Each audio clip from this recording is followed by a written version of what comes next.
என்கிட்ட இருந்து எல்லாத்தையுமே நீ பறிச்சிட்டல. நீ சந்தோஷமாவே இருக்க முடியாது. இனிமே இந்த வீட்டுக்குள்ள எந்த சந்தோஷத்தையும் நான் வர விட மாட்டேன். அவங்க 2 பேரையும் நான் சந்தோஷமா இருக்க விட மாட்டேன். பிரக்யாவையும் அவ குழந்தையையும் நான் சந்தோஷமா இருக்க விட மாட்டேன். சரியான நேரம் வரும்போது நான் அந்த பிரக்யாவோட உண்மையான சந்தோஷத்தை அழிச்சிருவேன். அப்ப நீ அழுவ பிரக்யா, கதறி அழுவ. அப்பதான் நான் சிரிப்பேன். இது நான் பண்ற சபதம் பிரக்யா.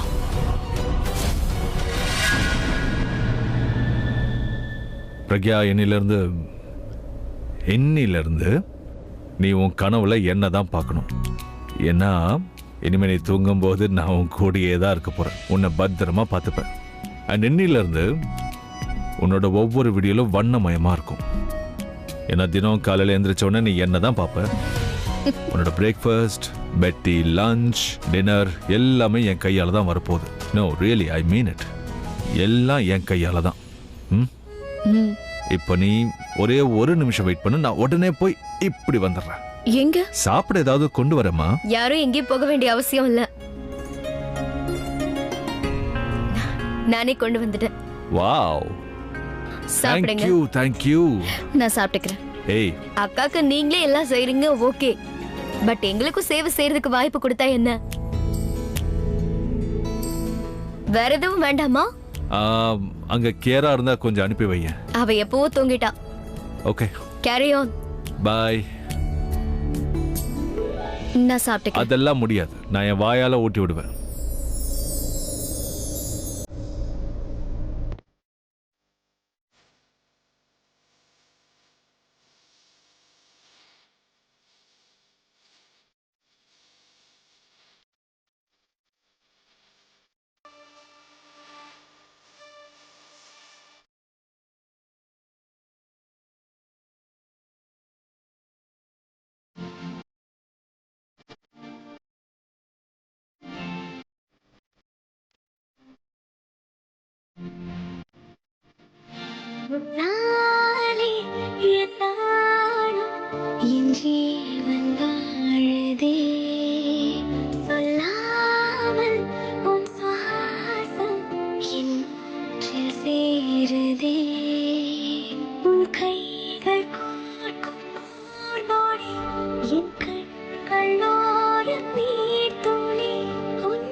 உன்னாலே என்னாலும் என் ஜீவன் வாழுதே. சொல்லாமல் உன் சுவாசம் என் மூச்சு தேடுதே.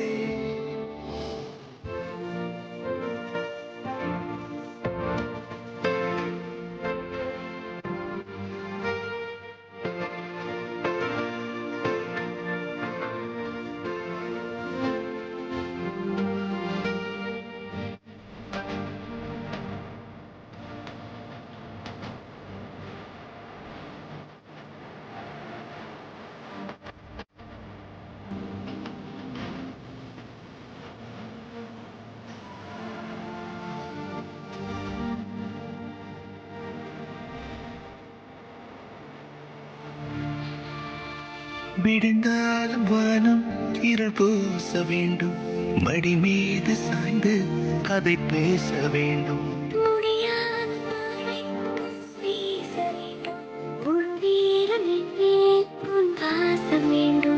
இன்பம் எதுவரை நாம் போவோம் அதுவரை நீ பார்க்க பார்க்க காதல் கூடுதே.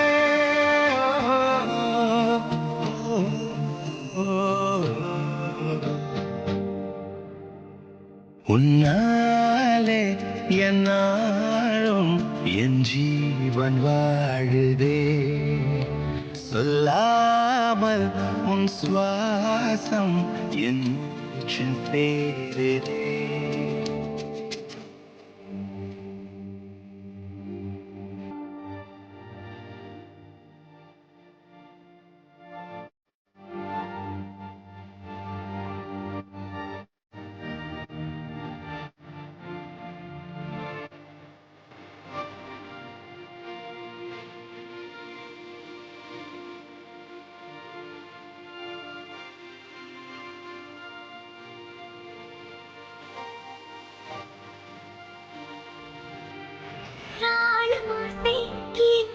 நெஞ்சில் தோற்றும் அதையாவும் பேச பல ஜென்மம் வேண்டும்.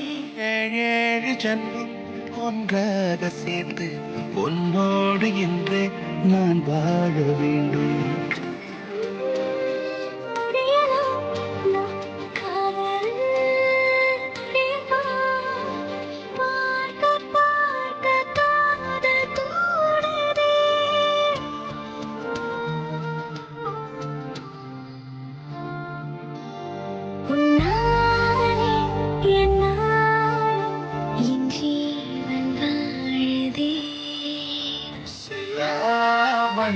உன் சுவாசம் என் மூச்சில் சேருதே. உன் கைகள் கோர்க்கும் ஓர் நொடி என் கண்கள் ஓரம் நீர் துளி. உன் மார்பில் சாய்ந்த சாக தோணு.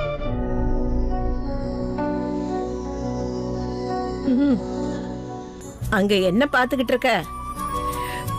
இவ்வளவு நாள் கழிச்சு இந்த வீட்டை இவ்வளவு கலையா பார்க்கும் பொழுது பழக்கம் விட்டு போச்சு இல்லக்கா. பழக்கம் விட்டு போச்சுன்னா மறுபடியும் பழக்கப்படுத்திக்க. வீட்டுக்கு பிரக்யா வந்துட்டால, இனி தினம் தினம் திருவிழா தான், தீபாவளி தான். களை கட்ட போகுது பாரு. உண்மைதான்க்கா. நான் இப்பதான் பிரக்யாவுக்கு ஜூஸ் கொடுத்துட்டு வரேன். அவ பார்க்க எவ்வளவு அழகா இருக்கா தெரியுமா? அட, இன்னைக்கு அவங்களுக்கு தானே சீமந்தம். அவங்க தான் எல்லாரை விடவும் அழகா இருக்கணும். அதை எங்கிட்ட கொடுத்தாங்க. இந்த தாயாகிற சந்தோஷம் முகத்துல தானே ஒரு பொலிவு கொடுத்துரும். குழந்தை பிறக்கிற வரைக்கும் அந்த பொலிவு. நீ கல்யாணமே ஆகல, அதுக்குள்ள பாட்டி மாதிரி பேசுற. டான்சர்ஸ் எல்லாம் வந்துட்டாங்க, அங்க பாருங்க. அண்ணி, நம்ம கூப்பிட்டதுனால தான் அவங்க வந்திருக்காங்க. ஏன் இவ்ளோ அதிர்ச்சி ஆகுறீங்க? என்னோட அதிர்ச்சிக்கு காரணம் நம்ம டான்சர்ஸ் ஃபிக்ஸ் பண்ணது பஞ்சாபி டான்ஸ்க்கு மட்டும் தானே, கூட ராஜஸ்தானி டோல் கூட வந்திருக்கு. இத பாருமா, அவளை போய் உட்கார வை. நாம சொல்லும் போது அவங்கள ஆரம்பிக்க சொல்லு. சரிங்க அத்தை, அப்படியே பண்றேன். கண்ணா, நீ போய் சீமந்தத்துக்கு எல்லாம் தேவையானது வந்துருச்சான்னு பாருமா. எல்லாம் வந்துருச்சு பாட்டி. இருந்தாலும் ஒரு தடவை நான் செக் பண்ணிடுறேன். பாட்டி, நீங்க இன்னும் என் கேள்விக்கு பதில் சொல்லவே இல்லையே. இந்த ராஜஸ்தானி டோல்காரங்க எதுக்கு வந்திருக்காங்க? நம்ம பஞ்சாபி டான்ஸ்க்கு தானே சொன்னோம். நம்ம குடும்பத்துல எல்லாமே வித்தியாசமா இருக்கும். இப்ப எனக்கு புரிஞ்சு போச்சு. பிரெக்னன்சி அப்போ வித்தியாசமா எப்படி சாப்பிடணும்னு தோணுமோ, அதே மாதிரி பிரக்யாக்கு வித்தியாசமான மியூசிக் கேட்கணும்னு தோணி இருக்கும். அதனால வர வச்சிருப்பீங்க இல்ல? புரிஞ்சிருச்சா? நல்லா புரிஞ்சிருச்சா? அப்ப போய் பிரக்யாவை கூட்டிட்டு வா. அத மறந்துட்டேன் பாருங்க. இவ எப்பவுமே இந்த மாதிரி தான். பிரக்யா. வந்துட்டேன். Oh my God. ஏய், ஏன் இப்படிலாம் பண்ற? எனக்கு ஏதாவது வழி இருந்தா சொல்லு பிரக்யா. அது நம்ம ட்வின்ஸும் வெளியே வந்துடணும் அண்ட் நீயும் பிரெக்னென்ட்டாவே இருக்கணும். சும்மா இருக்கீங்களா? சரி, நான் சும்மா இருக்கேன். நீயே வா, கமான். பாத்தியா, மறுபடியும் இது நம்ம நடுவில் வந்துருச்சு. என்கிட்ட சொல்யூஷன் இருக்கு.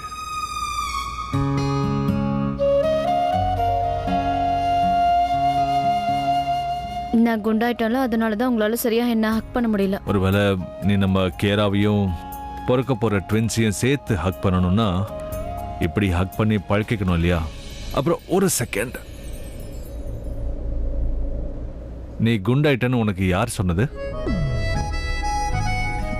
நீ குண்டு இல்ல, நீ என்னோட அழகான குண்டச்சி. எவ்வளவு அழகா இருக்கு தெரியுமா?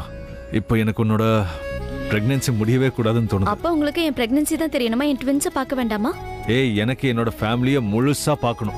ஆக்சுவலி நான் என்ன யோசிக்கிறேன்னா, நம்ம ட்வின்ஸ் வெளியே வந்ததுக்கு அப்புறம் நாம இன்னொரு ட்வின்ஸ்க்கு ஏற்பாடு பண்ணலாம். வீட்டுல குழந்தைங்க கேங் இருக்கும்ல. குழந்தைங்க கேங்கா? ஏன்னா நீ என்ன திட்டுவல்ல, அப்போ குழந்தைங்க கேங் என் சைட்ல நிப்பாங்க. அது மட்டும் இல்ல, இப்போதைக்கு நாம குடும்பத்துல 5 பேர் இருக்கோம்ல, அதை 7, 10ன்னு ஏத்திக்கிட்டே போலாம். நான் கேரண்டி.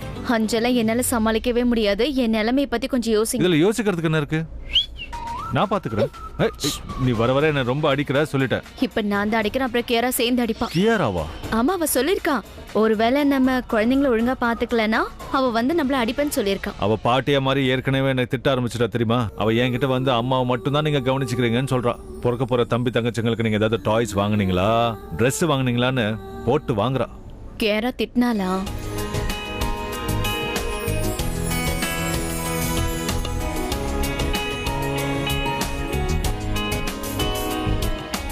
எல்லாரும் மாறி மாறி திட்டுறாங்க. ஓ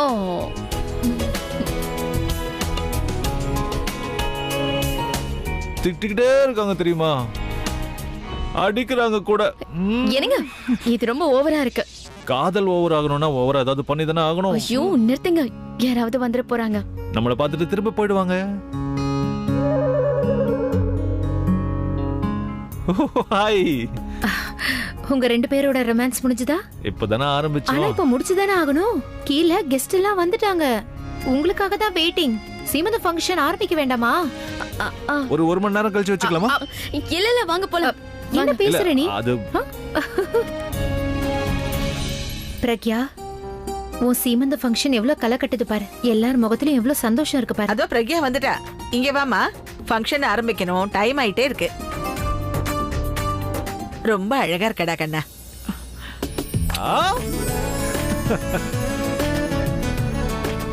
எல்லாரும் வாங்க வாங்க வாங்க, சொல்றத கேளுங்க கேளுங்க கேளுங்க. பிரக்யா குடும்பமே, இல்ல குடும்பம்னா நம்மளோட குடும்பம். இவதான் என்னோட அழகான மனைவி பிரக்யா. இவளை நான் இப்போதைக்கு பல தடவை கல்யாணம் பண்ணிக்கிட்டேன். ஏன்னா யாரோ என்கிட்ட சொல்லிருக்காங்க, எத்தனை தடவை கல்யாணம் பண்ணிக்கிறோமோ அவ்வளோ காதல் அதிகமாகுமா. ஆனா என் தலையெழுத்து சரியில்லையே. என் தலையெழுத்துல காதல்னா அடின்னு எழுதிருக்கு. இவ எப்படிப்பட்ட பொண்டாட்டி தெரியுமா? புருஷனை காதலிக்கிறத விட அடிதான் அதிகமா தரா. எல்லாரும் பாத்தீங்கல்ல, ஒரு அப்பாவி புருஷன் பொண்டாட்டி கிட்ட எத்தனை நாள் தான் அடி வாங்குவான்? யாராவது சொல்லுங்க. சரி நீ சொல்லு சொல்லு. என்ன பண்றீங்க நீங்க? உங்களுக்கு வெக்கமா இல்ல? உனக்கு வெக்கம் வந்தா நான் என்ன பண்றது? எனக்கு வெக்கம் இல்லையே. அட என் பொண்டாட்டி, நான் யாருக்கு பயப்படணும்? அதுவும் இல்லாம என் பொண்டாட்டிக்கு இன்னைக்கு சீமந்தம் வேற.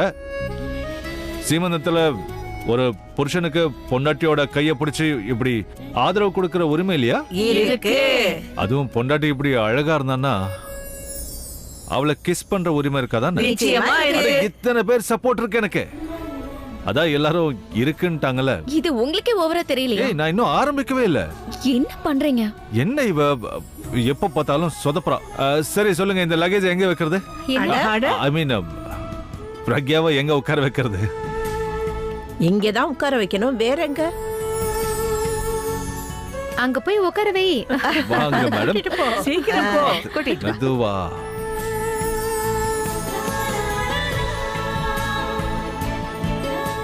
எஸ், இனிமே எல்லாமே நிதானமா தான் நடக்கணும். மெதுவா நிதானமா.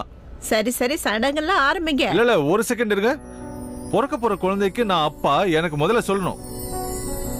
இது என்ன சம்பிரதாயம்? எதுக்குது? உனக்கு கையால சொல்ல வாடா. வாயாலேயே சொல்லுங்க பாட்டி.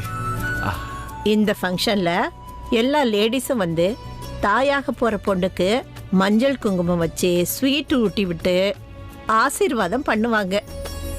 பிறக்க போற குழந்தை நல்லா இருக்கணும்னு வாழ்த்துவாங்க. அடடே, அப்போ குட் ஹெல்த்தோட சேர்த்து பிரைட் ஃபியூச்சருமா? எல்லாம் ஒரே நேரத்துலயா? ஆமாப்பா, நாங்க தினமும் பிரக்யாவுக்கு ஆசீர்வாதம் கொடுக்கறோம். ஆனா இன்னைக்கு அவளுக்கு நிறைய ஆசீர்வாதம் கிடைக்கணும், அப்பதான் நல்லது. ராணி, முதல்ல என் கேள்விக்கு பதில் சொல்லுங்க. ஆசிரியருக்கு அப்புறம் வாதம் வந்துச்சா, வாதத்துக்கு அப்புறம் ஆசிரியர் வந்துச்சா? முதல்ல சம்பிரதாயத்தை ஆரம்பிக்கலாமா? அப்புறமா டிசிஎஸ் எழுதுங்க. சரி ஆரம்பிங்க.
இப்போ என்னோட ஆசீர்வாதம் என்னன்னு சொல்றேன். தாயோடு சேயும் அழகா கொழு கொழுன்னு ஆரோக்கியமா இருக்கணும். அப்புறம் கிஸ் பண்ணி ஆசீர்வாதம் பண்றேன். ஓகேவா? நீங்க இங்க என்ன பண்ணிக்கிட்டு இருக்கீங்க? நீங்க இங்க இருக்க வேண்டிய அவசியமே இல்ல. இது உங்களுக்கு நல்லா இருக்கா? ஏன்? நீங்க இங்க இருந்து போங்களே. இங்க வேற யாராவது ஆம்பளைங்க இருக்காங்களா? என்ன தவிர வேற யார் ஆம்பளை வர முடியும்? யாரும் இல்ல. அதுக்கு காரணம் இது பொம்பளைங்க ஃபங்க்ஷன். சரி சரி, நான் போறேன், திரும்ப வரவே மாட்டேன். பொம்பளைங்க ஃபங்க்ஷன் சொல்றீங்கல்ல, இந்த ஃபங்க்ஷனை எப்படி மாத்துறேன்னு பாருங்க. அப்பதான் முன்ன மாதிரி எல்லாரும் என்ன பார்த்து ஆசீர்வாதம் கொடுப்பாங்க. அடிதான் கிடைக்கும். பார்க்கலாம்.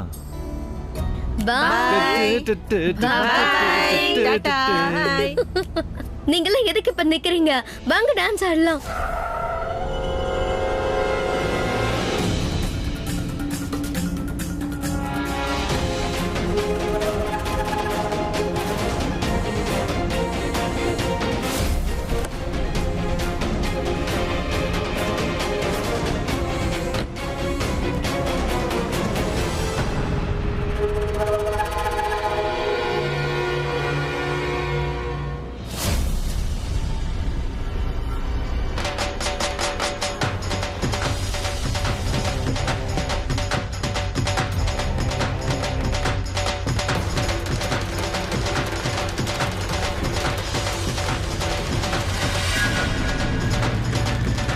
நிறுத்துங்க நிறுத்துங்க நிறுத்துங்க, எல்லாரும் நிறுத்துங்க. சும்மா ஃபங்க்ஷன் ஃபங்க்ஷன் ஃபங்க்ஷன் சொல்லிக்கிட்டு.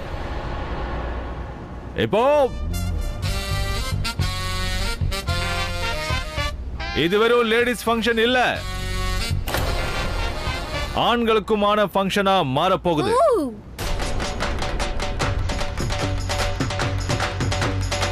வெயிட்.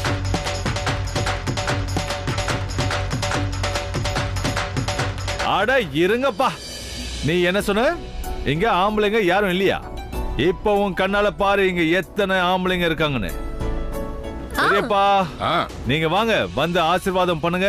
கண்டிப்பா கண்டிப்பா. நல்லா இருமா, சந்தோஷமா இரு. இப்போ எனக்கும் ஆசீர்வாதம் பண்ணுங்க. உங்களை இவ்வளவு தூரம் கூட்டிட்டு வந்திருக்கேன்ல. என் ஆசீர்வாதம் எப்பவும் உன் கூடவே இருக்கும்டா.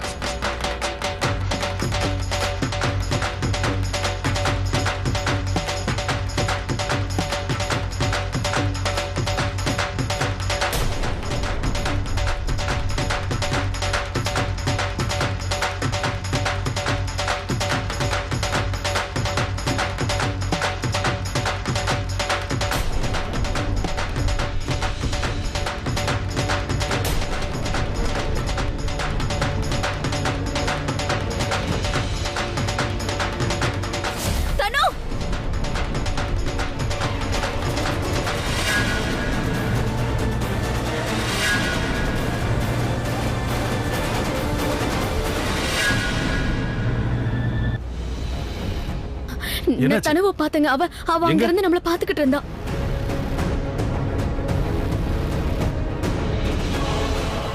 அவ நம்ம குழந்தைய. அவ அங்க இல்லையேம்மா. இல்ல, இப்ப நான் பார்த்தேன், என் கண்ணால பார்த்தேன். அவ அங்கதான் நின்னுட்டு இருந்தா.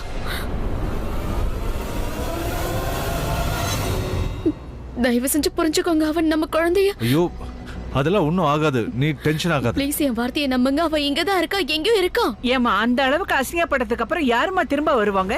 அப்படியே திரும்ப வந்தாலும் அவ நிலைமை அவளுக்கே நல்லா தெரியும். பயப்படாதம்மா, அவ இங்க வர்ற அளவுக்கு அவளுக்கு தைரியம் எல்லாம் வரவே வராது. அப்படி வந்தானா அடி வாங்கிட்டு தான் போவா. அந்த இடத்துல யாரும் இல்ல. ஒருவேளை உன் மன பிரம்மையா இருக்குமா? ஆமா பிரக்யா, அதுவும் இல்லாம இப்ப எந்த நம்பிக்கையில இங்க வருவா? அவளை பத்தி நமக்கு தெரிஞ்சிருச்சுங்கிறது அவளுக்கும் தெரியும். தயவு செஞ்சு என் வார்த்தையை நம்புங்க ப்ளீஸ். இப்ப நான் என் கண்ணால அவளை பார்த்தேன். எனக்கு பிரம்மலா எதுவும் இல்ல. அவ கண்ணுல கோபமும் வெறுப்பும் இருந்ததுங்க. என்ன அவ அங்க இருந்து பாத்துக்கிட்டே இருந்தா. நீ இப்படி எல்லாம் யோசிக்காதம்மா, அமைதியா இரு, பொறுமையா இருமா, பாத்துக்கலாம். மாமா, அக்காக்கு பிரம்மை ஏற்பட்டிருக்குன்னு எனக்கு தெரியும். இருந்தாலும் அவங்க திருப்திக்காக ஒரு தடவை பாத்துட்டு வாங்க. டென்ஷன் ஃப்ரீ ஆயிடுவாங்கல்ல. சரி, நான் பாக்குறேன்.